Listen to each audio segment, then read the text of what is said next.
¿Qué tal, mis queridos amigos, mis queridas hermanas? Bendiciones en el precioso nombre de nuestro Señor Jesucristo. Qué bueno que seguimos aquí, soy Quique. Qué bueno que estamos de vuelta en Ruta 27 y estamos estudiando, entiendo que este es el cuarto vídeo de la ruta que nos ha trazado el apóstol Pablo a través de la carta a los romanos. Bueno, ya ahí lo dije en el primer vídeo, no hay que ser teólogos para entender que la carta está escrita a la iglesia que vivía en Roma. Y hemos venido hablando de una serie de cosas. Pablo dijo, no me avergüenzo del evangelio porque es poder de Dios para salvación, al judío primeramente y luego al gentil, en nada más y nada menos que en el capítulo 1. Luego dijo que para todos era deudor. Y luego hemos venido desarrollando una serie de pensamientos donde aprendimos incluso de Abraham. Abraham, ese modelo de la fe que de paso ejerció una obediencia radical, inmediata y costosa. No le puso pegas al Señor, siempre hizo lo que Dios le decía. Inmediatamente Dios hablaba y él actuaba, poniendo en práctica, incluso ilustrando lo que en hebreo se conoce como obediencia. No podemos olvidar que la palabra obediencia en hebreo es shamá. El shamá quiere decir oír para poner en práctica, oír para obedecer, y eso fue lo que hizo Abraham. Pero lo hizo con una característica especial que es la que Dios espera que nosotros tengamos: fe. Porque sin fe es imposible agradar a Dios. Y fe para poner por obra lo que Dios nos está pidiendo, porque de lo contrario sería obra de la carne. De hecho, una de las cosas que nosotros aprendemos de la vida de Abraham es que él hizo cosas conforme a la carne, pero hizo otras conforme a la fe, y las que resultaron agradables al Señor, lo hablaremos un poco más adelante, son aquellas que hizo por la fe. Pero ahora nos adentramos a los capítulos 5 y 6, y en los capítulos 5 y 6 nos encontramos preciosas enseñanzas de la palabra del Señor. Encontramos aquí en el capítulo 5, el versículo 1, me encanta este versículo, dice: justificados pues por la fe, tenemos paz para con Dios por medio de nuestro Señor Jesucristo, para quien también tenemos entrada por la fe a esta gracia en la cual estamos firmes y nos gloriamos en la esperanza de la gloria de Dios. Y no solo esto, sino que también nos gloriamos en las tribulaciones, sabiendo que la tribulación produce paciencia, y la paciencia prueba, y la prueba esperanza, y la esperanza no avergüenza, porque el amor de Dios ha sido derramado en nuestros corazones por el Espíritu Santo que nos fue dado. Si lo pongo en un lenguaje coloquial, en estos versículos nosotros encontramos que el Señor está diciendo en una manera muy especial que por la fe nosotros tenemos acceso a tener una relación personal con el Señor. Pero no solamente eso, sino que tenemos acceso a sus bendiciones, pero sobre todo tenemos acceso a su fortaleza para ser capaces de resistir en medio de las situaciones difíciles que podamos encontrar, con la certeza de que Dios va a obrar para bendecirnos en medio de todas ellas. Por eso es que dice que nosotros tenemos la oportunidad de también disfrutar de la bendición en medio de las tribulaciones, versículo 3, y no solo esto, sino que también nos gloriamos en las tribulaciones, sabiendo que la tribulación produce un resultado para bendición. Ahora, en el versículo 7 nosotros encontramos: ciertamente apenas morirá alguno por justo, con todo pudiera ser que alguno osara morir por el bueno. Aquí nosotros encontramos claramente que el Señor está diciendo que Él hizo una obra que sustituyó la obra de Adán.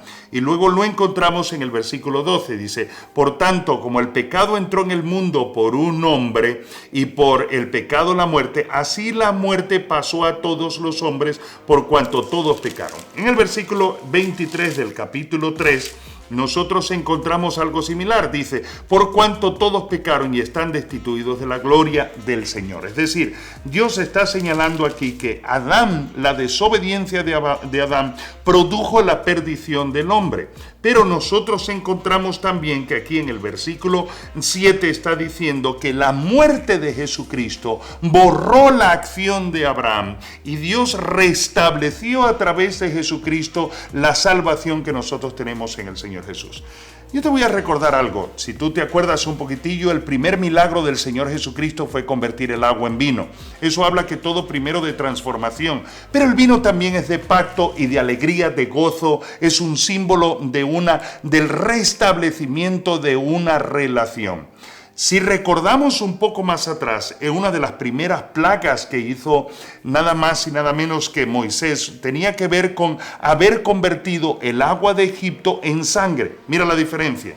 En el Antiguo Testamento nosotros encontramos a Moisés trayendo juicio a través de la sangre. Pero en el Nuevo Testamento el Señor dice, yo vengo a producir vida, como lo prometió en Juan capítulo 10, yo vengo a darles vida y vida en abundancia.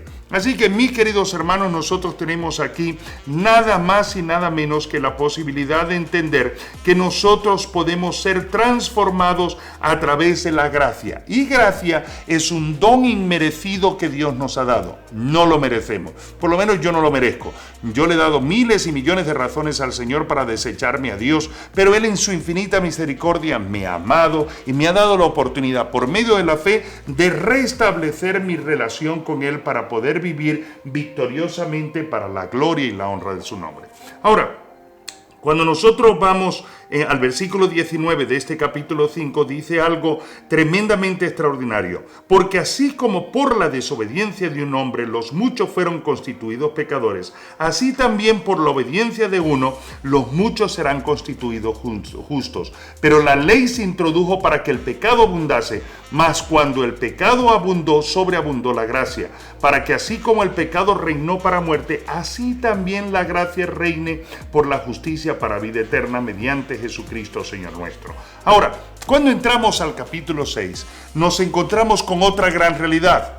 La realidad de que si nosotros tenemos una relación restablecida con el Señor a través de Jesucristo, con la analogía del bautismo, nosotros hemos muerto al pecado y resucitar para vivir para la gloria de su nombre. Versículo 6 dice, ¿qué pues diremos? ¿Perseveraremos en el pecado para que la gracia abunde? En ninguna manera, dice Pablo, porque lo que hemos muerto al pecado, ¿cómo viviremos aún en él? Versículo 4 dice, porque somos sepultados juntamente con él para muerte por el bautismo, a fin de que como Cristo resucitó de los muertos por la gloria del Padre, así también nosotros en el nombre de Jesús andemos en vida nueva. Así que nosotros tenemos que reconocernos muertos al pecado. Si tenemos una relación con el Señor, lo primero que tú tienes que aceptar en tu corazón es que Él vino para darte vida y vida en abundancia. Y eso quiere decir que tú tienes el poder y la autoridad para poder rechazar la obra del pecado y negar. Alguien me enseñó hace muchísimo tiempo alguna cosa bien interesante. El que no conoce no peca porque él es pecador.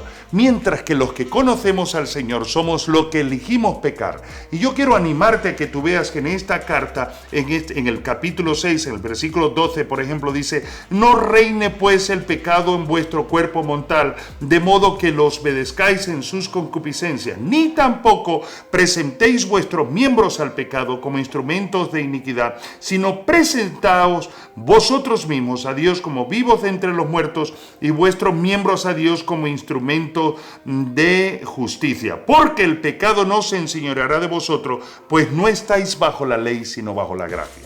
Algunas personas interpretan mal la gracia diciendo que simplemente es licencia para hacer de todo. No, mi querido hermano, la gracia es un regalo de Dios para que seamos salvos, pero en ese regalo está implícito el poder para nosotros vivir marcando la diferencia y siendo la diferencia, que es igual a santidad.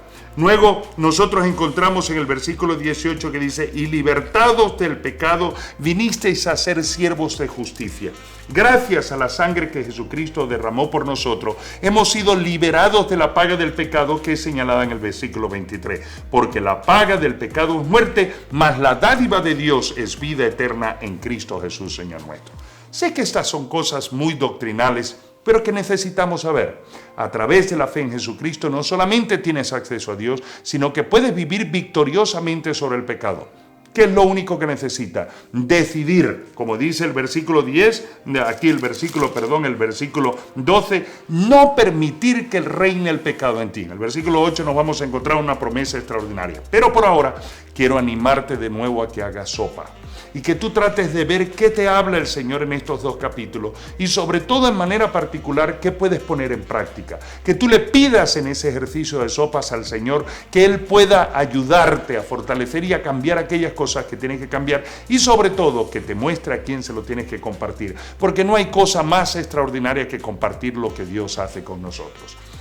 Bueno, hasta aquí esta edición. Yo quiero animarte que no te detengas en el camino, sigue caminando en la carta de los Romanos, porque nos veremos de nuevo. Y hazlo porque Dios honra a los que le honran. Hola senderistas, si te ha gustado nuestro video te invitamos a que te suscribas, le des a la campanita para activar las notificaciones, le des like y lo compartas con más personas para que también sean edificadas. Y no olvides seguirnos en nuestras redes sociales. Dios te bendiga.